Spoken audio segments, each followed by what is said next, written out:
அன்பர்கள் எல்லோருக்கும் என்னுடைய முதற்கண் வணக்கங்கள். இந்த காணொளியில்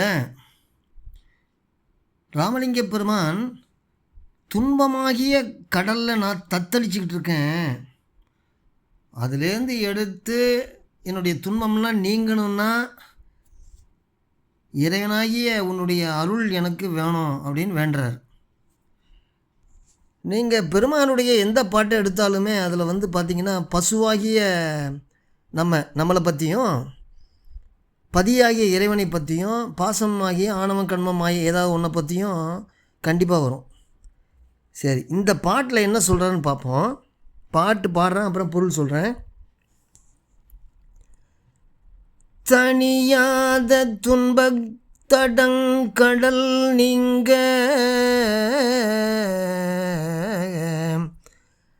தனியாத துன்பத்தடங்கடல் நீங்க நிந்தன் மலர்த்தாள் பணியாத பாவிக்கு அருளும் உண்டோ பசு பாசம் அற்றோர்க்கு அணியாக நின்ற அருட்செல்வமே தணிகாசலனே அணி ஆதவன் முதலாம் அட்டமூர்த்தம் அடைந்தவனே அப்படின்னு இந்த பாட்டை முடிக்கிறார். அதாவது தனியாத துன்பத் தடங்கடல் நீங்கன்னா குறையவே குறைய மாட்டுக்குதான். குறையாத துன்பக் கடலிலிருந்து நீங்குவதற்கு உன்னுடைய தாள் மலர்கள், உன்னுடைய அருள், தாள் மலர்களாகிய உன்னுடைய அருள் உண்டாகுமோ, கிடைக்குமோ? தணிகை மலையில் இருக்கிற பெருமானே, அப்புறம் சூரியன் முதலிய 8 உருவமாக இருக்கிறவனே, பசு பாசம் அப்படின்னு சொல்கிறோம் இல்லையா, அந்த தலை கட்டுக்கள், அது இல்லாதவங்களுக்கு எடுத்துக்காட்டும் அணியா நின்று அருள் வழங்கும் செல்வமாய் உள்ளவனே,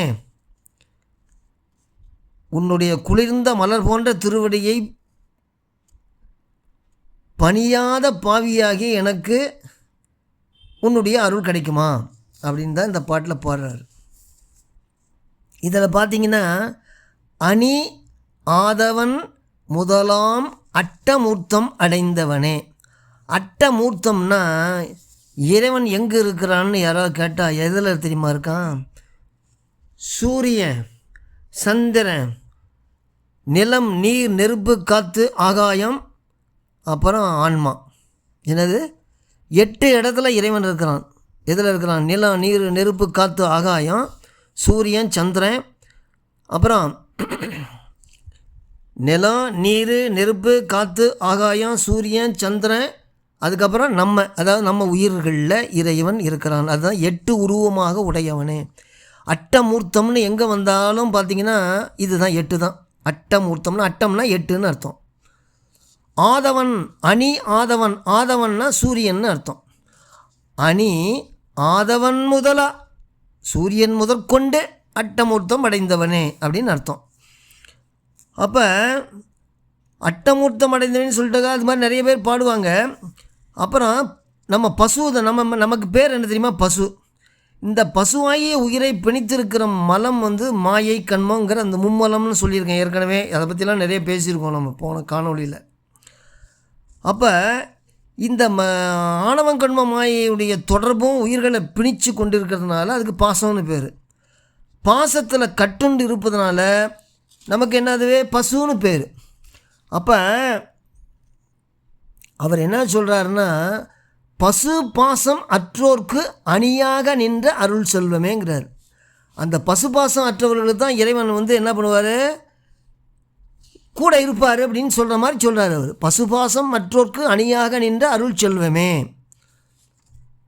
அப்படின்னு சொல்லிட்டு நின் மலர்த்தால் பணியாத பாவிக்கு அருளும் உண்டோ. நான் இதில் இந்த மாதிரி இதில் நான் உன்னை கும்பிடலைன்னா இந்த பசு பாசம் இந்த ஆன்மாவனால தான், அதனால தான் உன்னை நான் வணங்க முடியாமல் போகுது. அது கட்டாச்சுன்னா என்ன ஆகும், உன்னை வணங்கிறதுக்கான வாய்ப்பு வரும். அதுக்கு பணியாமைக்கு என்ன அது காரணம், முன் செய்த பாவம். பாவிக்குங்கிறாரு, பாவம் செய்தவன் தான் பாவின்னு பேர், அதான் பாவிக்கு அப்படின்னு சொல்கிறார். அதனால் இந்த துன்பக்கடல்லேருந்து நீங்கணும்னா உன்னுடைய அருள் ஞானம் எனக்கு வேணும் அப்படின்னு சொல்லி பாட்டை முடிக்கிறார். தனியாதன்னா குறையாத அப்படின்னு அர்த்தம். தனியாத துன்பத்தடங்கடல் நீங்க நின் தன் மலர்த்தாள் பணியாத பாவிக்கு அருளுமுண்டோ. பசு பாசம் அற்றோர்க்கு அணியாக நின்ற அருட்செல்வமே தனிகாசலனே அணி ஆதவன் முதலாம் அட்டமூர்த்தம் அடைந்தவனே அப்படின்னு சொல்லி இந்த பாடலை முடிக்கிறார். இது மாதிரி நிறைய பாடல்கள் நிறைய இருக்குது. இன்னும் நிறைய ஒரு 2 வருஷம் வரைக்கும் சொல்லலாம் அந்த பாட்டுக்கு. ராமலிங்க பெருமானுடைய பாட்டுடைய தொடர்ச்சியை இந்த பாட்டோடு நிறைவு பண்ணுறேன். அடுத்த பாட்டில் வேறு ஒரு என்ன வேண்டாருங்கிறத நம்ம பார்ப்போம். வணக்கம்.